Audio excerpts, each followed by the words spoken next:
ปิดคลิปเปิดภาพออกมาพันนี้พี่น้องเลยมาอยู่ทางเฮือนทางซานเมย่าแล้วพี่น้องเนาะหลังจากทรงสการพระแขกเรียบร้อยแล้วเราพี่น้องเราบันนี้ก็มาต่ออีกพี่น้องเลยมีงานต่ออีกเป็นงานบุญเจเข่าบันนี้พี่น้องมื้อนี้ก็เป็นมื้อเกียมคือกันเนาะพี่น้องเป็นมื้อซุ่มเคยหรือเป็นมื้อตบมื้อแต่งว่าแนวใดเนาะพี่น้องแต่งเคยแต่งงานอะไรพี่น้องเลยเป็นงานบุญแจกเขาทั้งเลื่อยเบาเวียงแหละพี่น้องเลยหรือว่าเมสาวแก้วบ้านเฮาบอกพี่น้องเนาะที่เพิ่นเลยเสียชีวิตไปหลายเดือนแล้วนะพี่น้องตั้งแต่ยามฝนตกดินผู้ใดพี่น้องเลยก่อนอื่นก็กราบทักทายสบายดีและสวัสดีอีกเด้อเนาะพี่น้องเนาะมาพบมาพอกับแม่น้องวิวคือเก่าในงานบุญเนาะพี่น้องมื้อนี้มาเริ่มหลังจากที่เขาเสร็จเบียกงานอยู่ทั้งเพื่อนแม่ตุ้ยน้องพี่น้องแล้วกลับมาเตรียมทั้งนี้ทาปนี้พี่น้องมืออื่นก็จะเป็นมือห่อข้าวต้มเนาะพี่น้องมีงามันก็ตัดตรงเลยเจ้าเชียนยังเนี่ยเจ้าชีหอกเจ้าตัดตรงคือยังห่อสมโอ้สินบาสิลาบแล้วบริลาบแล้วจะมีเฮ็ดส้มเฮ็ดส้มมันอันว่าที่สารที่สิ่งนี้ยังคงผักเลยเพิ่นจะให้ก่อนออกนะจะออกไปหน้าแม่ตุ้ยบ่ไปนอนน้ำเล่าบ่มื้อนี้นอนเพิ่นไปนอนอุ่นเอียนแม่ตุ้ยก่อนได้ยี่ดอกเรามาเบิ่งมาชมน้ำกันเนาะซอยเห็ดลาบหมู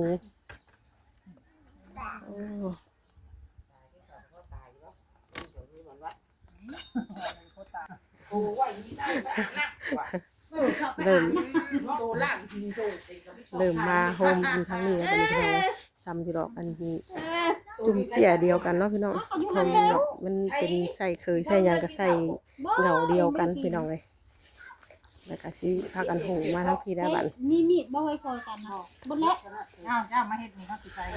ปัจเจนะเคียงกับว่าซำนี้ติเคียงกะเอาเลยย่าเจ้าหากำลังมาน่ะเจ้าหางมาน่ะเอาเลยยุกให้เลยเดี๋ยวเราจะบอกเปลี่ยนกันแล้วเนาะไอ้เมื่อยก็บอกกันเปลี่ยนกันดวกผักกระเดาพี่น้องเลยกระเดาก็มีแต่ใบยังบ่ปงโอ้ยลื่นกันพี่ทักค่ะต้มอันนี้ต้มนางมูไว้ใส่ลาบเบิ่งคนเข่าก่อนกลับแล้วบ่พี่แช่ที่กับมูอันนี้กับไปช่วยมันได้เส้นนึงไอ้คนเห็นต้นหาซิบกระดาษว่าซิคือมิดตื่นคือนั่นสิคือบ่ปากหัวปากเหียดติดแล้วเป็นแบบสิไปใส่ให้หลังเลยล่ะตุ๊บ่ปากหัวกะย่างย่างเด็กปากที่โตหันนี่อยู่ว่ายันบ่ดินมันฟูฮะกูกุยไว้เฮาวันหนึ่งก็แต่เว้นอยู่พี่เดี๋ยวเบื่อเว้นมาแล้ววันหนึ่งก็แต่เว้นคนใดเลยแต่เว้นหุ่นไม่มองเลยปะจ๊ะจักแหละน้ำเองน้ำจักแต่แล้วมันบ่สุกเลยปากมันนี่แค่มันบัวเนี่ยเชื่อเขาวันไหนจักบอกนายอยู่เอาน้ำเองดาวหากระมาบางใบมู่หาพื้นยัดสิก็ไปคือมันไปบ่แห้งนะอีกจังน้อยเขามาบ้านหลงหัวน้ำเอาเฮ้ยบ่ได้เอาไปขึ้นพุ่มดีกว่านี้ได้ใครบ่แห้งนะใครบ่แห้งเบิดใครเลยนะลืมใส่มึงเจ้าใครชื่อว่าขบุมีพื้นนี่เนาะดาวกันยัดคุณได้เลยเขาลืมยัดพื้นใส่แล้วค่ะคุณบ่เขา1 บัตติเขาลืมยัดพื้นใส่ทำเอาพื้นใส่น้ำบ่เต็มอยู่ทานน่ะของช่วยน้ำเบิดหักเอานี้มันจะหักเลยเขาบอกได้มันตื่นถ้าเด้งจะได้โมแค่อีดอกให้ผ้าบุมีนางทำไรน่ะจะเอาไปแม่กุ้งแม่กุ้งบ่อยู่แต่เอาไป เอามาใส่แม่กุ้งไว้ อันนี้พอดีใส่ยากเลยแต่นางเด็กอันนี้ได้เว้าจำชื่อแต่อันพอดีใส่พื้นไทยอันทานยากได้ ใส่พื้นแง่น้ำใครอยู่พื้นน้อยได้ มันบ่มี เบิ่งแน่เบิ่งแน่ไผใหม่หวดทั้งนั้นบ่ บ่มีไปถิ่มว่าไปถิ่มเลย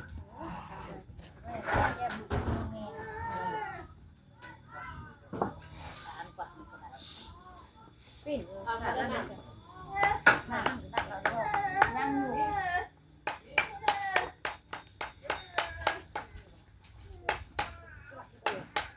พุทธิบอก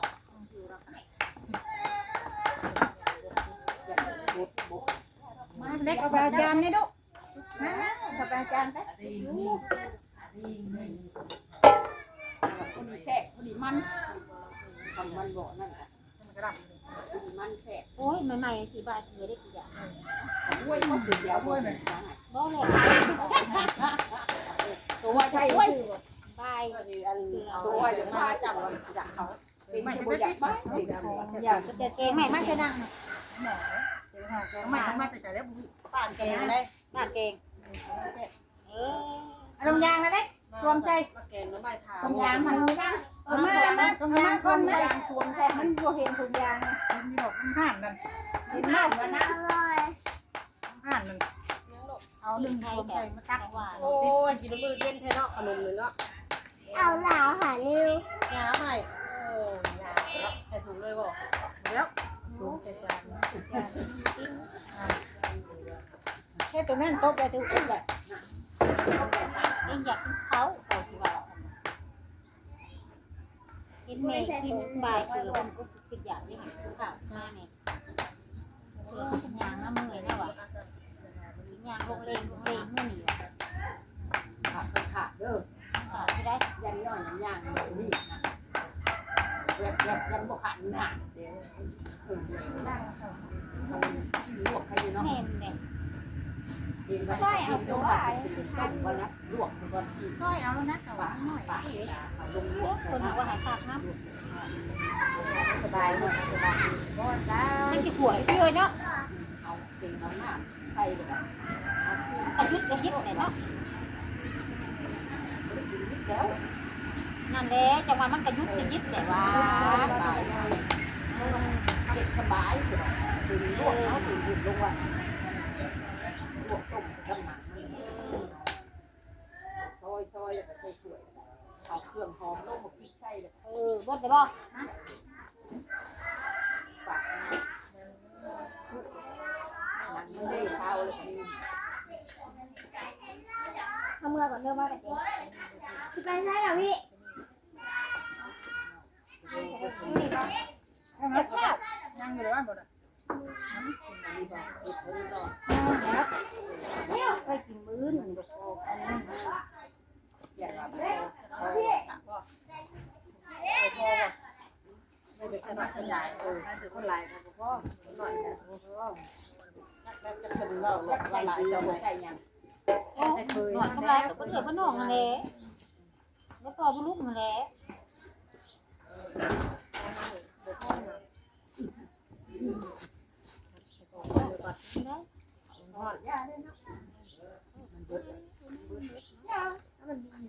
กินชามีดิ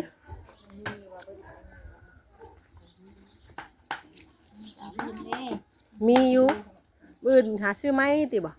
มันบ่พอมันนี่เนาะอันว่ามันบ่พอมันนี่นะ หลายมือได้เนาะ2-3 มื้อ3-3 มื้อ4 มื้อมื้ออื่นมื้ออื่นกินแกงกับไม้น้ำมันไปแล้ว มันตั้งหนังมันหลายเลย มื้ออื่นเช้าเพิ่นปลุกตูบเนาะ มันเว้นเมนอยู่แบบนี้ น้อยน้ำมันมัน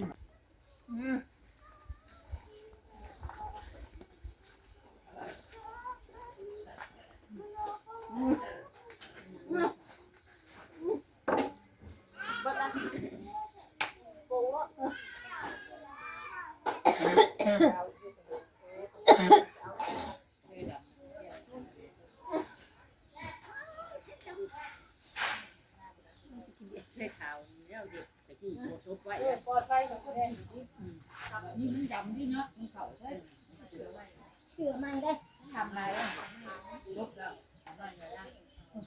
ก้อนตัวนี้มีหลายคนหาไม่เร็วนี่นะไม่เดี๋ยวไม่ใช่เขาทัดทำไมอ่ะอายุเอาตุ่มเลยเดือดมันนะ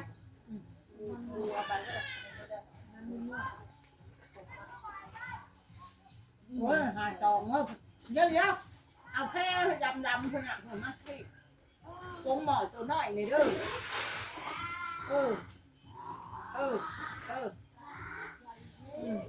เอาตัวนึง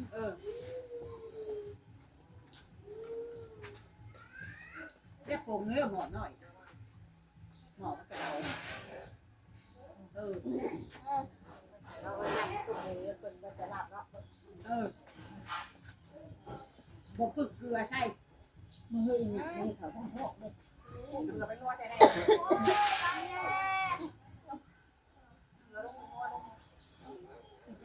จิ๊บนี่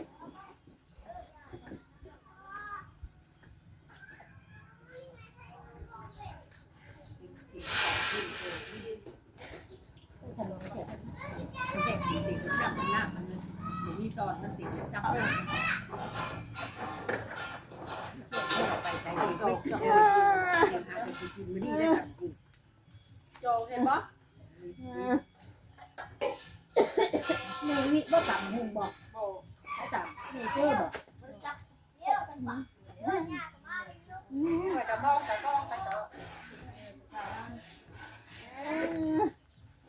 เก้าหนึ่งเพชรเพราะนี่ก็ดีจริง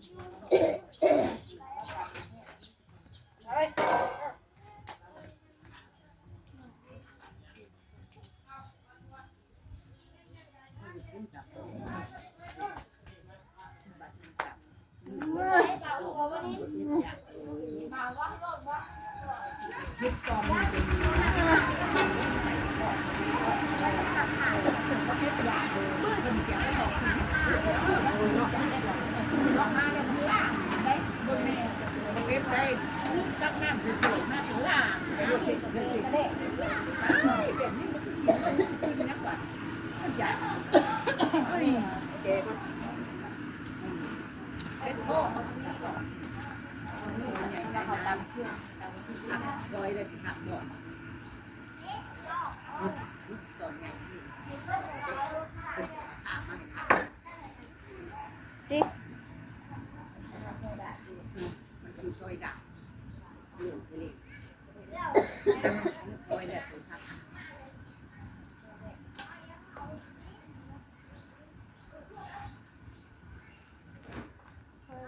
ครับติ๊ก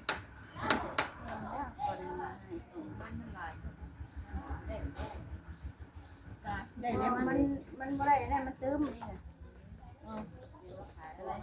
ะบ่นี่ได้ชีดมันน่ะมันชื่อ ขวดน้องไอ้บันเตรียมขวดจะเตรียมไว้ลาบแรงคำๆพุ่นแหละขวดบัดเดียวเลยบ่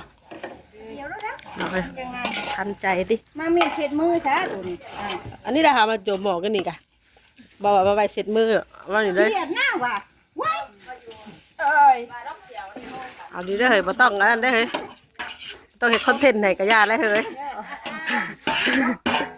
มันนั่นเด็ดเอาไปจกแล้วมือหันนี่ชูช่วยเอาไปใส่หน้าแม่นกว่าตายน้ำมันก็ลาย เราตำไว้อะเป็น จกออกมาแล้ว คือว่า ปีนี้ก็ใส่อย่างงามเด้ เนี่ยก่อน ต้องอย่างงามเด้เสียวนี่ เฮ้ยบ่แม่นอันเฮาเฮ็ดกินช่วงอันว่าอันงานเราหำจักเฮ้ยอันในมันเลยหล่นอยู่แถวนะแม่น่ะมีแต่โกงพริกเยอะอย่ามาช่วงเฮาเฮ็ดอยู่เฮ็ดกินนั่นเด้มันเฮาสิล้างหันล้างนี่มันอยู่นี้ในมันข้าง มีหยังน่ะ โกงพริก เด้อ น่ะ เกียดพิมพ์โน่นเย็นจ้ะ อ้าดะเถื่อเรารอดได้กินยอดนะฮะ ผลได้กินนะ ตาจะอยู่อันเราปลูกไว้อยู่หน้าได้สะปะยังบ่ มันก็บ่ได้ปานนี้ก็สิได้เนาะ ปลูกปีกายนี่บ่ฮาว่าเราปลูกตอนนั้นว่าฮาว่าเราปลูกตอนเดือน6คั่นแน่น่ะ เด้น้ำหนองสะได้ เขาชุ่มหน่อยก็แต่ไปขายนี่ไปเอากินนะ แม่นเฮาไปตอนนั่นเฮาไปตอน ก็ได้กินช่วงดำหน้าแล้วเดี๋ยวนี้มันกระตายแล้วทั่วว่าเนี่ยทั่ว ทอดเข้ากะอายทวนอยู่พุ่นมาหาเห็นสัตว์กี่นี่หาเห็นอายนี่ยังพันอายแห้งเผากลับกะยะ แม่หมอน้ำไปใช่ไหมตั้งสุขการโปรแกรมเรียบร้อยมาต่อทางนี้เพื่อนบุญมาเดี๋ยวนี้เลยก็จะเป็นมื้อห่อข้าวต้มเนาะ มือเฮือพุ่นเนาะมือบุญกะ ซุปแก้วซุปเคยนะมานะ มือเฮือ สบายดีอีกรอบเด้อพี่น้องเด้อเนาะ กะนี่ก็2-3 มื้อ4 มื้อทั้งมื้อตักบาทเนาะ ยาวเลย ยาวเลย3 4-3 นั่น มื้อ ก็มาเบิ่งลูกเล็กหน่อยก็มาทางนี้ต่อเนาะมากำลังการเก็บซุปแก้วซุปเคยเพิ่นเนาะเฮ็ดอยู่เฮ็ดกินคือเก่านั่นแหละเป็นแม่ครัวก็จังได๋ก็ได้พี่น้อง เพราะว่ามันก็ซ้ำพี่น้องเดียวกันเนาะ ตอนนี้กำลังสิบวกหมู แม่ลาบ จากที่ซอยเรียบร้อย สวยเอามันเป็นจะสวยบ่ ซอยผักบ่ ทำได้เด้เนาะ ถ้า ทำ เพิ่น โป่งแล้ว ไปเบิ่งสวนผักเพิ่นพี่น้องเอ้ยสวนผักเพิ่นก็ปลูกเองเลยให้แม่นางวิจะพาไปเบิ่งผักพี่น้องเพิ่นปลูกบ่ได้นั่นปลูกธรรมชาติเฮาปลอดสารพิษพี่น้องเอ้ยพุ่นน่ะป้าเถอะออกมาจากสวนผักสวนหญ้าเนาะปลูกผักสวนครัวพี่น้องเอ้ยบ่เฮ็ดอันหลายก็เฮ็ดพอได้กินเนาะพี่น้องเฮาบ่ต้องไปซื้อไปแลกเพิ่นพี่น้องเอ้ยอ้าวบ่งามไวแท้นี่ มาหดน้ำมันมาใช้ปุ๋ยห้องพืช อ๋อเพิ่นตอนเพิ่นปลูกแล้วเพิ่นเอาปุ๋ยห้องพื้น ห้องพืชแล้วก็หดน้ำ ยามแมลงตีโป่งโป่งโป่งอยู่โอ้ผักเขียวสิวอยู่อันนั้นของเมย่าตัวน่ะทางนั้นเมย่าเพิ่นหวดน้ำพร้อมมาพี่น้องเลยนะปลูกผักไปกินเฮือนกับพี่น้องเลยมาปลูกอยู่นี่มาขอปลูกอันอยู่ดินเพิ่นพี่น้องบืนเพื่อจากอันผักกินลาบนั่นมีแต่ติปะผักกาดได้ปะ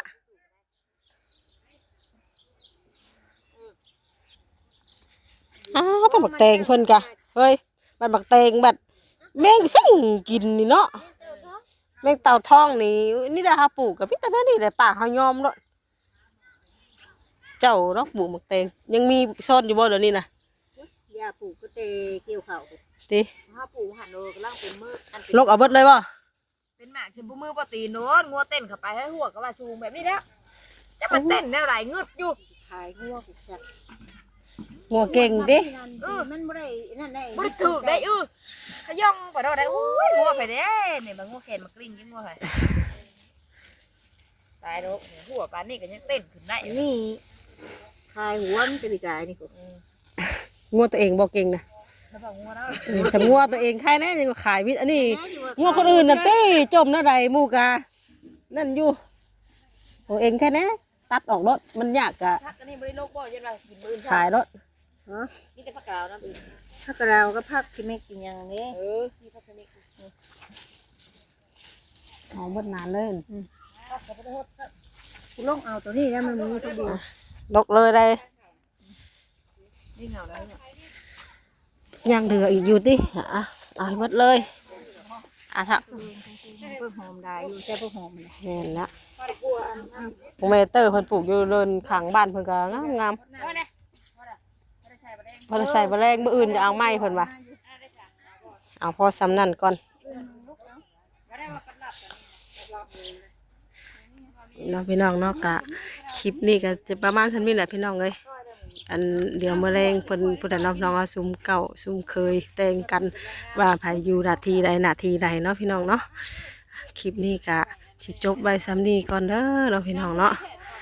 เดี๋ยวพบพอกันในคลิปต่อไปนะคลิปนี้กะขอตัวลาไปแล้วนะขอกล่าวคำว่าสบายดีเบิดทุกคนเด้อ